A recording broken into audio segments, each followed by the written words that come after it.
नमो नमः, नमस्कारः, सुप्रभातम। छात्रों, कल हमने शब्द रूप प्रकरण को देखा था। कल की कक्षा में शब्द रूप प्रकरण के बाद एक विषय छूट गया था, वो अत्यंत ज्ञान के लिए आवश्यक है।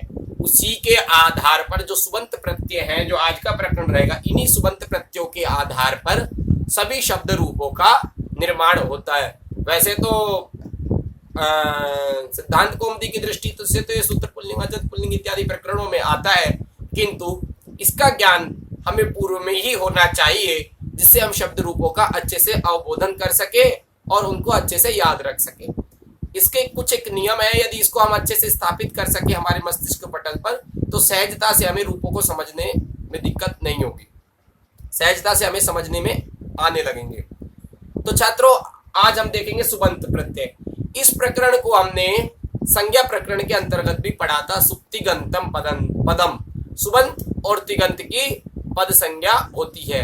तो हमारे मस्तिष्क पे जब भी ये प्रश्न आया था क्या सुबंत होते क्या है, मैंने आपको बताया था कि 21 प्रत्यय होते हैं, ये सुबंत कहलाते हैं। चूंकि सुबंत इसलिए कहलाते हैं, सुप प्रत्यय इनके अंत में होता है, सुब इनके अंत में होता है, इसलिए सुबंत कहलाते हैं। जो सिद्धांत कौमुदी में, लघु सिद्धांत कौमुदी में जो सूत्र दिया गया है, संधि युक्त करके दिया गया है। अब मैं इसका विच्छेद करके एक एक प्रत्यय के बारे में आपसे आज के कक्षा में चर्चा करूंगा। तो चलते हैं सुबंत प्रत्ययों की ओर। तो देखेंगे छात्रों, सुबंत प्रत्यय होते कौन कौन से हैं, इसी के आधार पर हम रूप की चर्चा करेंगे। सु, औ, जस, अम, ओट, शस।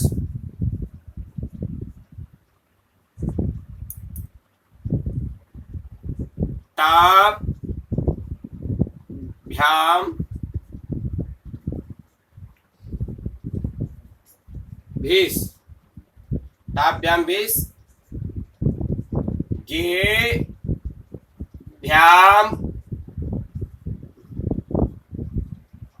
गे, भ्याम, भ्यास। सु, औ, जस, अम, ओट, शस। टाप, भ्याम, भीस। गे, भ्याम, भ्यास।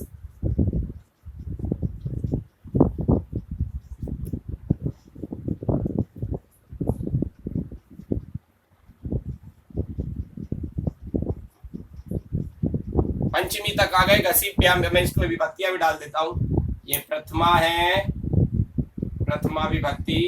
ये द्वितीय विभक्ति, ये तृतीय विभक्ति, जिससे समझने में आसानी रहे। चतुर्थी, ये पंचमी। घसी, भ्याम, व्यास, ये षष्ठी विभक्ति की ओर चलेंगे। घस, षष्ठी विभक्ति की ओर चलेंगे। घस, घसी, भ्याम, घस, ओस।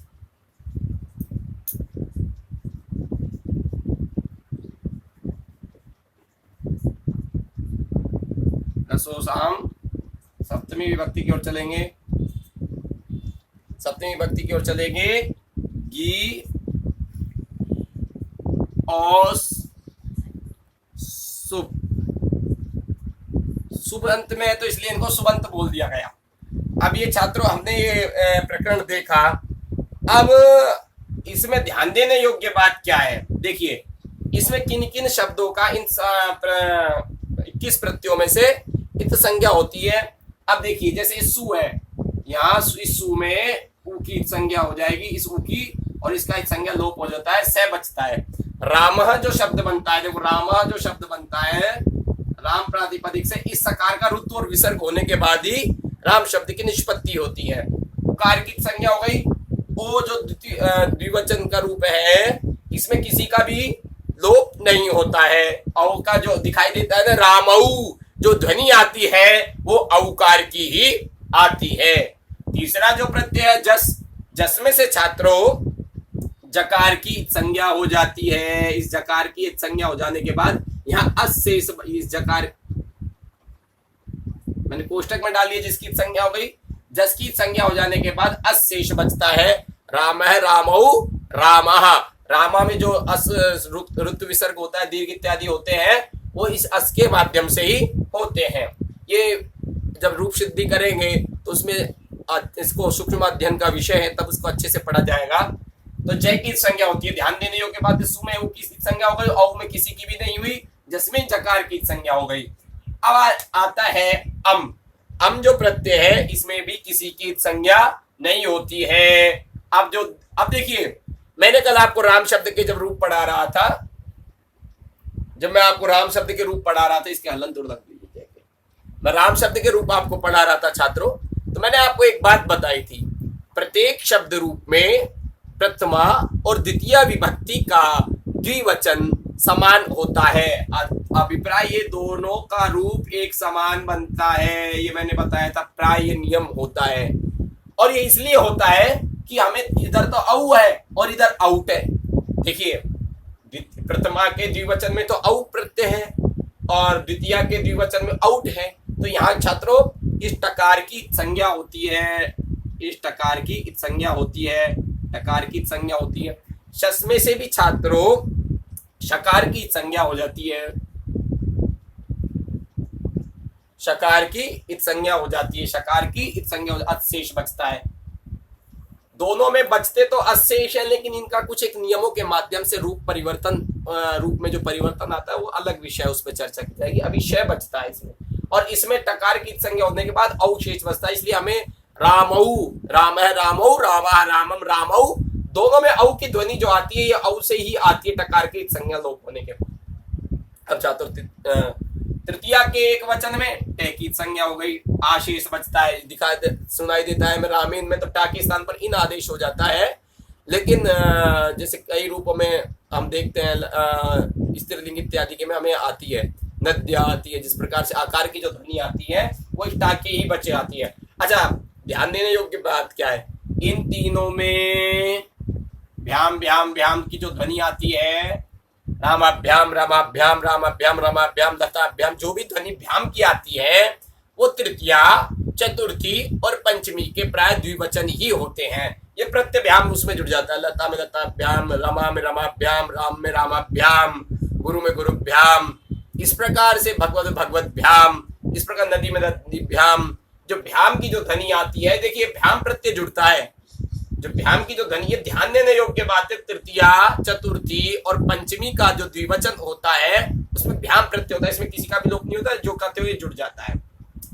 तृतीया बहुवचन की हम बात करें तो भिस में भी किसी का लोप नहीं होता है, जो भी आता है, रामई, लता भी, गुरु भी, जो भी आता है भी उधर रामई में तो इसका क्या हो जाता है, इसके स्थान पर आदेश होने के बाद, कुछ आदेश होने के बाद रामई बनता है। भाई अन्य रूपों में जो भी की ध्वनि आती है वो तृतीया बहुवचन की आती है, इसमें सकार का संज्ञा लोप कर देते हैं, जिससे सकार का रुत्व विसर्ग कर देते हैं, जिससे जो विसर्ग हमें दिखाई देते हैं। अब आते हैं हम चतुर्थी के एक वचन में, ये जो है यहाँ पर इस गकार की संज्ञा हो जाती है, जो कोष्टक में वो संज्ञक है। अब ये अलग विषय है कि किस सूत्र के द्वारा इत संज्ञा होती है, इसको एक अन्य कक्षा के माध्यम से मैं आपको समझाता हूँ। अच्छा, भैंस है, जो ये भैंस, इस भैंस में भी किसी की, इन दोनों भैंस है, चतुर्थी और पंचमी का जो बहुवचन है ये भैंस है। भय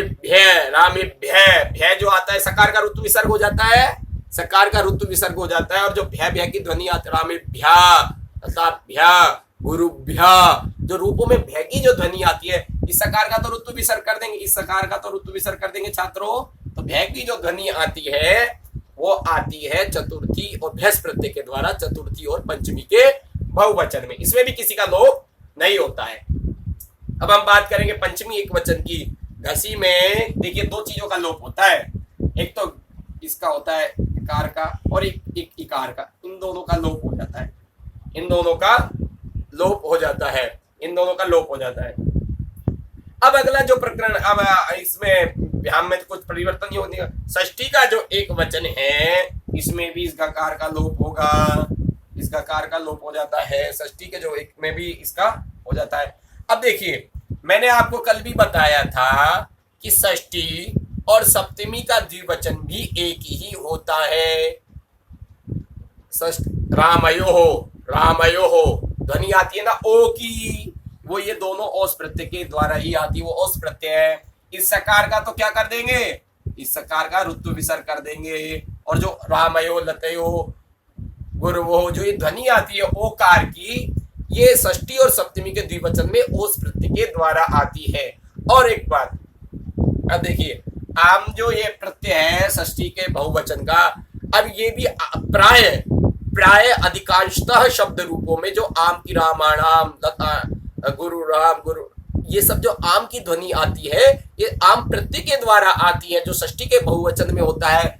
ये सबको हम यदि हमारे मस्तिष्क पटल पर स्थापित हो जाएगा तो शब्द रूपों को समझने में अधिक समस्या नहीं रहती। अब आता है सप्तमी। देखो आम की जो ध्वनि आ रही है, प्राय हम अंदाजा लगा सकते हैं कि 90% रूपों में ये षष्ठी का बहुवचन है। 90%। कुछ एक में जो परिवर्तन होते हैं वो अलग विषय है। स्त्री नाम, गुरु नाम, रमा नाम, आम की जहां ध्वनि आ रही है वो षष्ठी का बहुवचन। एक पहचानने का तरीका है, सामान्य ये नियम नहीं है लेकिन एक समझने के अपने टिप्स हैं। अच्छा, सप्तमी की बात करते हैं। सप्तमी में भी ककार की संज्ञा होती है, सप्तमी में भी ककार की, गी में भी इसकी होती है और सुप में इस प्रकार की संज्ञा हो जाती है, प्रकार की इस संज्ञा हो जाती है, सुशेष बचता है। अच्छा ये देखिए एक बात और ध्यान दीजिएगा, इसमें तो विशिष्ट नियम नहीं लगता है लेकिन ये जो सुप है, रामेशु, लतासु, कई स्थानों पर तो जो सु की ध्वनि आती है उससे भी 90% शब्द रूपों में यह अंदाजा लगाया जाता है कि ये सप्तमी का बहुवचन है, ये सप्तमी का बहुवचन है, रामेशु, लतासु। अच्छा कई स्थानों पर तो मूर्धन्य शकार होता है और कई स्थानों पर ये लतासु में, जैसे रामेशु में तो मूर्धन्य सकार था, लता के हम रमा के रूप पढ़ेंगे वहां ये सकार, ये दंत सकार ही आएगा। तो ये छात्रों ध्यान देने योग्य विषय यहाँ पर क्या है कि वो तो अलग सूत्र के द्वारा शकार का शकार होता है, मूर्धन्य अकई आदेश प्रत्यय इत्यादि बहुत सूत्र हैं, उनके द्वारा सकार के स्थान पर शकार आदेश हो जाता है। लेकिन जहाँ सु की ध्वनि आ रही है 90% शब्द रूपों में वो सप्तमी विभक्ति का बहुवचन है। संबोधन के विषय में सुबंत प्रत्ययों में कोई प्रत्यय नहीं है, 7 विभक्तियों के 3-3 प्रत्यय हैं। इस प्रकार 21 विभक्तियां, 21 प्रत्यय हमारे समक्ष उपस्थित होते हैं। अब ध्यान देने योग्य बात देखिए क्या है, मैं आपको दोबारा बता देता हूं। सु में सु का ऊ का संज्ञा लोप हो जाती है, जस में जकार की संज्ञा लोप हो जाती है, औट में टकार की संज्ञा हो गई, शश में शय की संज्ञा हो जाती है, टा में टे की हो जाती है और क्या नाम से चतुर्थी के गे में गे की हो जाती है, घसी में गे और ई की हो जाती है, जो घस प्रत्यय होता है इसमें गे की हो जाती है, सप्तमी के गी में गे की हो जाती है और सुप में पकार की संज्ञा हो जाती है। पै चूंकि अंत में है इसलिए सु से शुरू होकर पै अंत वाले हैं, इसलिए छात्रों इनको सुबंत कहा जाता है। सु से आरंभ होकर सुप पै अंत में है इसलिए इनको सुबंत प्रत्यय कहा जाता है। एक होते हैं तिगंत जिनसे धातु रूपों की सिद्धि की जाती है, वो अलग चर्चा के, वो थोड़ा कठिन भी पड़ता है क्योंकि आत्मनेपद इत्यादि के रूप आते हैं। तो छात्रों कल मैंने आपको अकारांत पुल्लिंग के विषय में बताया था।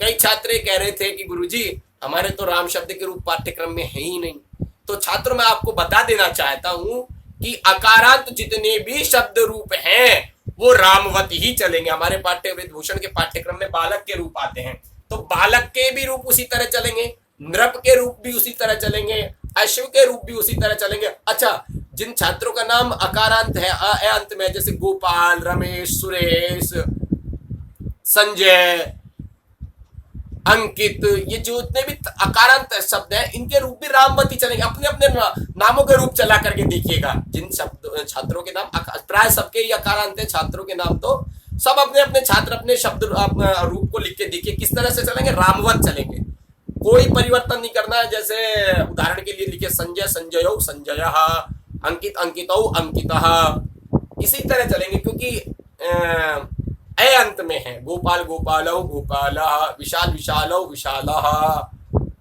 इसी तरह से भास्कर भास्करौ भास्करः, इसी तरह से रूप चलेंगे। तो छात्रों कई भास्कर भास्करौ भास्कर भास्करः, इसी प्रकार शब्द रूपों को आप बना करके देखिए, फार्मूले को अपने दिमाग में स्थापित कर लीजिए, इसी तरह से चलेंगे। तो आज हमने सुबंत का प्रकरण पढ़ा, कल हम आकारांत, इकारांत और उकारांत की ओर चलेंगे कल की आगे की कक्षाओं में। नमो नमः, नमस्कारः, धन्यवाद।